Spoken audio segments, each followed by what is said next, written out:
Bueno, ya se lo decía, ayer en la conferencia mañanera en Palacio Nacional estuvo Pablo Gómez, el titular de la Unidad de Inteligencia Financiera de Hacienda, quien en noviembre pasado sustituyó a Santiago Nieto y dio a conocer, para muchos fue sorpresivo, que hay una investigación en contra del del expresidente Enrique Peña Nieto por manejos financieros por 26 millones de pesos, dinero que no tiene una clara fuente, y esto lo está investigando, dijo Pablo Gómez, la Fiscalía General de la República. Vamos a hablar al respecto con el abogado constitucionalista y politólogo Javier Martín Reyes, con quien hablamos con mucha frecuencia aquí en el programa.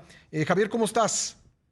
Hola, ¿qué tal, Pascal? Pues con el gusto de saludarte siempre a ti y también a todo el auditorio. Bueno, pues, ¿cuál es tu primera sensación? ¿Cuál fue tu primera sensación al escuchar esto? Pues mira, creo que lo primero que sorprende, Pascal, es el tiempo en el que se da a conocer esta investigación y también la forma. Ujú. Según lo que dijo el propio titular de la UIF, Pablo Gómez, ¿no? De estos 26 millones de pesos que habría recibido el expresidente Peña Nieto, la primera operación, que de hecho fue la más grande, por poco más de 16 millones de pesos, se realizó en octubre de 2019. Ujú. ¿No? Entonces estamos hablando, Pascal, que prácticamente pasaron 3 años desde que se hizo esta operación, y si vemos las dos subsecuentes estamos hablando de octubre de 2021. Todo parecería indicar que esa primera transferencia pues es información que seguramente la UIF ya tenía desde hace algún tiempo.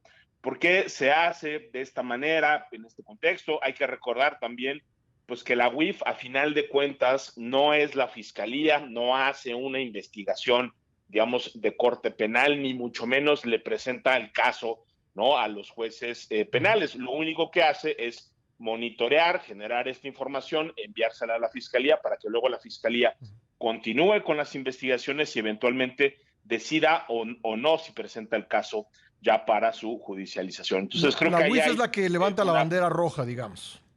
Sí, sin duda, ¿no? Y Ujú. creo que si lo vemos, pues en un contexto, Pascal, donde coinciden muchas cosas. Por un lado, bueno, pues estamos viendo que en este momento el expresidente Peña Nieto, pues no es el único priista que está siendo investigado. Esto también coincide, ¿no? Con Ujú. las investigaciones que se están realizando en contra del presidente del PRI, en un momento en el que el PRI, por lo menos en teoría, ha dicho que ya no aprobará reformas constitucionales, sobre todo las del presidente. Entonces creo que ahí hay, ¿no? Pues un primer factor y un contexto que no podemos dejar pasar. Ujú. La segunda es que pues estamos en un contexto pues ya abiertamente de campañas anticipadísimas para el 2024, pero también obviamente, Pascal, para el 2023, donde se va a jugar, entre otras, pues la gubernatura del Estado de México, ¿no? Hemos visto estos actos de la unidad donde participan dirigentes, donde participan militantes, donde Ujú. participan las personas que seguramente aspirarán, Ujú. ¿no? A la presidencia también,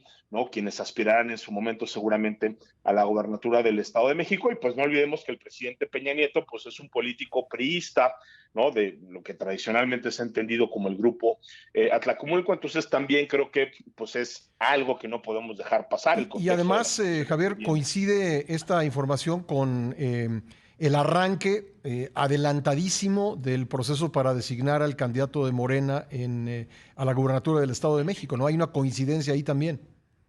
Sí, absolutamente, Pascal. Y yo te diría, creo que para Morena, el Estado de México, como ha sucedido también, ¿no? En procesos pasales, pues es una prueba de fuego, es de los pocos bastiones que le quedan al PRI, a final de cuentas, digamos, a nivel nacional. Y pues claramente, ¿no? Poner ahorita el tema Ujú. de Peña Nieto, cuando, pues, como bien dices, ¿no? Las personas que aspiran a esa candidatura de Morena, que seguramente tendrá una altísima probabilidad de ganar. No sabemos qué pasa, pero sí sabemos que Morena va a ser competido en estas elecciones.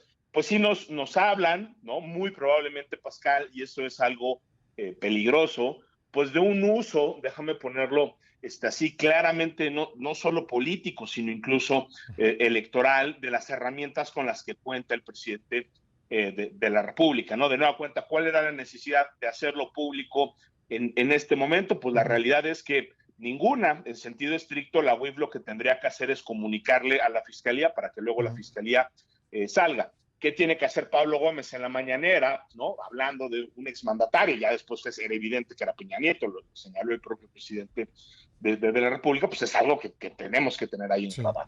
Oye, esto, ahora te lo pregunto como abogado, ¿puede entorpecer el proceso? Es decir, la forma en que se ha divulgado la información ¿podría afectar el debido proceso? Pues mira, creo que puede haber una afectación al debido proceso, digamos, eso ya la Corte lo ha dicho en muchísimas ocasiones. Cuando se presentan en los medios de comunicación a ciertos personajes como presuntos culpables y se les trata de esa manera, eso eventualmente puede tener una afectación en la manera en la cual se valoran las pruebas eventualmente en el proceso judicial. Ahí está el caso de Florence Cassés, que en su momento, pues bueno, fue evidentemente muy sonado. Yo te diría también, Pascal, esto también eventualmente puede entorpecer la propia investigación de la Fiscalía. Hoy el expresidente Peña Nieto sabe que está siendo investigado en este tipo de ilícitos. Lo que solemos tener son esquemas bastante complejos, obviamente, para desviar los recursos, después para canalizarlos y eventualmente para que los destinatarios puedan recibirlos. Entonces ahí también creo que flaco favor le hace el presidente a la Fiscalía, si es que la Fiscalía quiere hacer una investigación seria.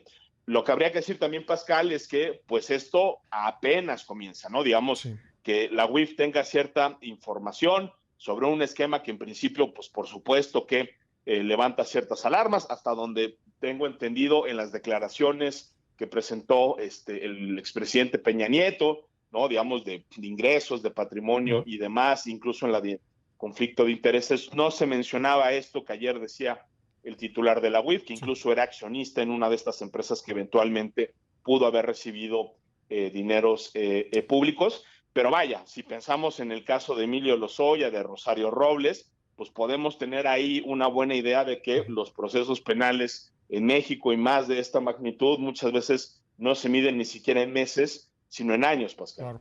Claro. Me queda un minuto, pero no quiero dejar de preguntarte algo que me llamó la atención ayer. El tratamiento que le dio el presidente López Obrador a este caso fue pues, realmente con pinzas, ¿no? Diciendo no hay que hacer juicios sumarios, todavía falta mucho, no se puede decir que se le esté investigando por lavado de dinero. Un trato muy distinto al que le da a otros expresidentes como a Felipe Calderón, en el que, pues sobra decir, frecuentemente hay juicios sumarios. No, absolutamente, Pascal. Yo te diría, incluso el presidente suele, ¿no?, imputarle delitos a personas que ni siquiera están procesadas. Digamos, en la mañanera, ¿cuántas veces no les ha dicho corruptos, ladrones, rateros, saqueadores a una enorme cantidad de figuras públicas? Sí sorprende, ¿no? Digamos, es ese cuidado que tiene el presidente. Sabemos que evidentemente no es que el presidente no quiera que se hable de Peña Nieto, pues en la mañanera está ahí el titular de la UIF, que depende obviamente del Ejecutivo, hablando. Yo lo leería, ¿no? Creo que como pues una suerte, déjame ponerlo así, Pascal, pues de trato cuidadoso, porque tengo la impresión de que no necesariamente lo que quiere el presidente es que esto se judicialice. Creo que el presidente le está mandando un mensaje no solo al expresidente Peña Nieto, creo que en este momento el mensaje se lo está mandando al PRI, y pues ya veremos después qué pasa con el PRI, con su dirigencia y eventualmente con las posibles reformas que se podrían votar en estos 2 últimos años. Pues Javier Martín Reyes, te agradezco como siempre que nos tomes la llamada. Un gran abrazo. Un abrazo muy fuerte de vuelta, Pascal, que estés muy bien. Gracias, muy amable.